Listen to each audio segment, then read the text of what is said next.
Janata party 1951 సంవత్సరంలో భారతీయ జనసంఖ్యతో ఆవిర్భవించి అప్పటి నుంచి ఆర్ఎస్ఎస్ రాష్ట్రీయ స్వయం సేవక సంఘం యొక్క సిద్ధాంతాలను ఉనికిపుచ్చుకుని వాళ్ళ మార్గదర్శనంలో దేశం కోసం ధర్మం కోసం అనే నినాదంతో ముందుకు పోతా ఉంది. అయితే భారతీయ జనసంఘ్ 1951లో ఏర్పాటైన తర్వాత అక్కడి నుంచి అనేకమైన మార్పులు తీసుకొస్తూ ముందుకు వస్తున్న సమయంలో మన 1975లో ఆనాటి ప్రధానమంత్రి శ్రీమతి ఇందిరాగాంధీ వీళ్ళు దేశం కోసం ధర్మం కోసం పోరాడుతున్నారు, ఈ జనసంఘ వాళ్ళని ఎక్కడైనా మనం ఆపే ప్రయత్నం చేయాలా, వాళ్ళ దేశం పోయి జైల్లో పెట్టడం జరిగింది. మన జిల్లాలో అనేక మంది మేము జైలుకు పోయినా సరే మేము దేశం కోసం ధర్మం కోసం పోరాడతామని జైళ్లను సైతం లెక్క చేయకుండా ఎమర్జెన్సీలో కూడా పనిచేసినటువంటి మహానుభావులు ఎంతో మంది ఇప్పటికీ మన ముందున్నారు. వాళ్ళు కొంతమంది కాలం చనిపోయారు. అయితే ఈ కాంగ్రెస్ ప్రభుత్వం చేస్తున్నటువంటి ఈ అవినీతి రాజకీయాలని, దేశం పట్ల చేస్తున్నటువంటి ఇబ్బందికరమైన రాజకీయాలని, కాంగ్రెస్ అరాజకాలని అంతమొందించాలనేది దృష్టితో 1977లో కాంగ్రెస్ అన్ని పార్టీలు కలుపుకొని భారతీయ జనతా అనే ఒక పార్టీగా ఆవిర్భవించడం జరిగింది. అయితే అప్పుడు అక్కడి నుంచి ముందుకు వస్తూ భారత మనతో ఉన్న మిత్రపక్షాలు కూడా మనకు ఏకీకరించబడితే 1980 సంవత్సరంలో మనము భారతీయ జనతా పార్టీ 1980 సంవత్సరం ఏప్రిల్ 6వ తేదీ మొన్నే జరుపుకున్నాం, మనం ఉత్సవాలు జరుపుకున్నాం. 1980 సంవత్సరం భారతీయ జనతా పార్టీగా ఆవిర్భవించింది. 1980 నుంచి 84లో ఎన్నికలు వచ్చినాయి. పార్లమెంట్ ఎన్నికలు వస్తే ఆ రోజు అవతరించిన 4 సంవత్సరాలకి భారతీయ జనతా పార్టీ భారతదేశంలో 2 సీట్లు కైవసం చేసుకోవడం జరిగింది.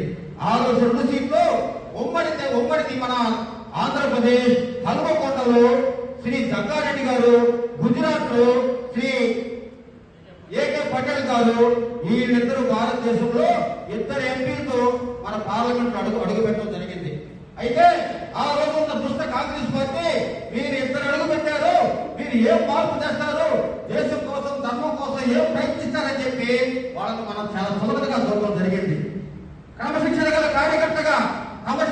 కార్యకర్తలుగా మన ఎంపీలు పనిచేసి భారతదేశంలో అందరి మనలో ఉండి మళ్ళా 5 సంవత్సరాలకి మనకి ఎలక్షన్ వస్తే పార్లమెంట్ ఎలక్షన్ లో 86 సీట్లతో మేము 1980లో 2 సీట్లతో అడుగు పెట్టాం. 5 సంవత్సరాలకి మా పనిని మెచ్చిన మన భారతదేశ ప్రజలు 86 సీట్లు ఇచ్చారని చెప్పి ఆ రోజు మన ఎంపీలు అడుగు పెట్టడం జరిగింది. అడుగుపెట్టి ఆ రోజే నేషనల్ ఫ్రంట్ పేరుతో యూపీ సింగ్ గారిని ప్రధానమంత్రిగా ఎన్నుకోవడం జరిగింది. ప్రధానమంత్రిగా ఎన్నుకున్న తర్వాత 1990లో మన అయోధ్య కోసం మన అద్వానీ గారు రథయాత్ర ప్రవేశపెడితే బీహార్ రాష్ట్రానికి వచ్చిన తర్వాత అక్కడి ముఖ్యమంత్రి లాలూ ప్రసాద్ యాదవ్ గారు వీళ్ళు రథయాత్ర పేరుతో ముందుకు పోతే భారతదేశంలో అనేక మంది ఎంపీలు గెలుస్తారు, భారతదేశాన్ని శాసిస్తారు, మాకు ఉడికొడదని చెప్పి ఆ అద్వానీ గారి రథయాత్ర ఆ రోజు అడ్డుకోవడం జరిగింది. ఎప్పుడైతే అద్వానీ గారి రథయాత్రని అడ్డుకున్నారో వెంటనే భారతీయ జనతా పార్టీ 86 మంది ఎంపీలు బయటకు వచ్చేయడం జరిగింది. పార్టీ ఆ రోజు ఉన్నటువంటి ప్రభుత్వం కూలిపోవడం జరిగింది.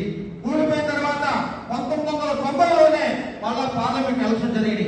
ఎక్కడన్నా ప్రభుత్వాలు కూలిపోతే 3 నెలలకు 6 నెలలకు ఎలక్షన్ జరగద్ది. అదేవిధంగా 1990లోనే మళ్ళా ఎలక్షన్ జరిగితే ఫస్ట్ సారి 2 సీట్లతో 1984లో 2 సీట్లతో అడుగు పెట్టాం. 1989లో 86 సీట్లతో అడుగు పెట్టాం. మళ్ళా 1990లో అధికారం మళ్ళా ఎలక్షన్ పోతే 120 సీట్లతో దిన అభివృద్ధి చెందుతూ పార్లమెంట్ లో ఇది మా సత్తాను చూపించిన భారతీయ జనతా పార్టీ ఎంపీలు 120 సీట్లతో ఆ రోజు ముందుకు పోవడం జరిగింది. వెంటనే 1991లో ఉత్తరప్రదేశ్ లో కళ్యాణ్ సింగ్ గారు భారతీయ జనతా పార్టీ తరఫున ముఖ్యమంత్రిగా ఏర్పడటం జరిగింది. 1996లో 120 సీట్లు గెలిచాం. 13 రోజులకి ప్రభుత్వం పడిపోయింది. తర్వాత 1998లో 182 సీట్లు గెలిస్తే 13 నెలల పాటు ప్రభుత్వం జరిగి అవిశ్వాస తీర్మానం పెడితే ఒక్క సీటు కానీ మనం కొట్టి ప్రధానమంత్రిగా వాజ్పేయి గారు ఉంటారు. అయితే ఒక్క సీటు మనం మేము దేశం కోసం ధర్మం కోసంగా ఉంటాం, పారదర్శకంగా పోతామని చెప్పి తృణప్రాయంగా ప్రధానమంత్రి పదవిని వదిలేసినటువంటి ఘనత భారతీయ జనతా పార్టీది. ఆనాడు ప్రధానమంత్రి అటల్ బిహారీ వాజ్పేయి గారిది. ఆ విధంగా ముందుకు వస్తూ 1999లో 182 సీట్లు సాధించాం. వాజ్పేయి గారు రోజు ప్రధానమంత్రి అయ్యారు. తర్వాత 1999లో 82 సీట్లు తీసి వాజ్పేయి గారు ప్రధానమంత్రిగా ఆ రోజు ఇప్పుడు అన్నగారు చెప్పినట్టు ఎన్నో సంక్షేమ పథకాలు తీసుకొచ్చి ప్రజలను పొందిన పార్టీ ఏదైనా ఉందంటే అది ఒక భారతీయ జనతా పార్టీ తెలియజేస్తున్నాం. తర్వాత 2004 ఎలక్షన్ వచ్చింది. 2004 ఎలక్షన్ వస్తే 132 సీట్లను భారతీయ జనతా పార్టీ కైవసం చేసుకుని ప్రతిపక్షంలో కూర్చొని ప్రజల పక్షాన పోరాటం కనుక భారతీయ జనతా పార్టీ మళ్ళీ 5 సంవత్సరాలు 2019లో మనకి ఎలక్షన్ వచ్చింది. 2009లో ఎలక్షన్ వస్తే 116 సీట్లు కైవసం చేసుకున్నాం.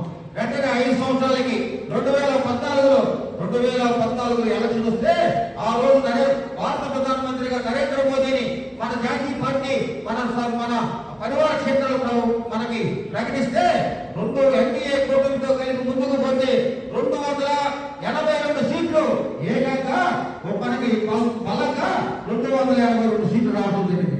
తదుపరి విషయాలు అందరూ తెలుసు.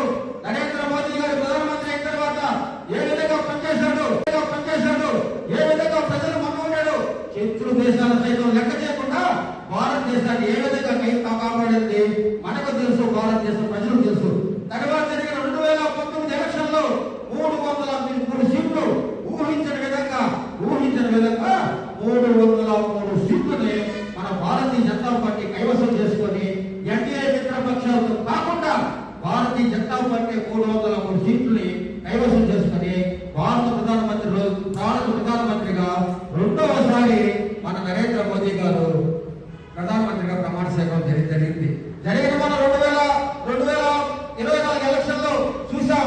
ఈ మోహనా పార్టీ కాంగ్రెస్ నాయకులు వీళ్ళని భారతీయ జనతా పార్టీ నాయకులకి ఎక్కడ స్కీములు లేవు, స్కాములు లేవు, విమర్శించడానికి ఏమీ లేదని ఏదో అడ్డగోలు ప్రచారంతో జనాల్లోకి పోయి వాళ్ళు ఒక సామెత ఉంది, నిజం లేచి తెలుసుకునే లోపల అబద్ధం ఊరంతా తిరిగి వస్తుంది. వాళ్ళు అబద్ధం అంతా ఊరంతా తిరిగి కొద్ది పాటు సీట్లు తగ్గి 2024లో 240 అంటే ఇప్పుడు జరిగే మూడవసారి జరిగిన ఎన్నికల్లో 2024లో 240 సీట్లతో ఎన్డీఏ కూటమితో కలుపుకొని ఈ రోజు మన భారతదేశంలో ప్రధానమంత్రిగా ఉన్నాం.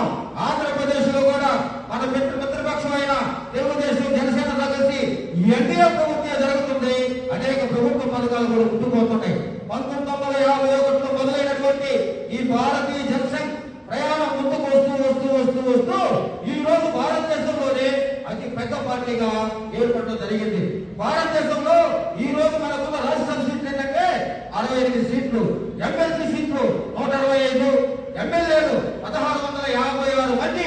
భారతదేశంలో అన్ని రాష్ట్రాలతో కలిపి ఎమ్మెల్యేలు మన ఎమ్మెల్యేలు కొన్ని రాష్ట్రాలు 15 రాష్ట్రాలు పరిపాలిస్తున్నారు.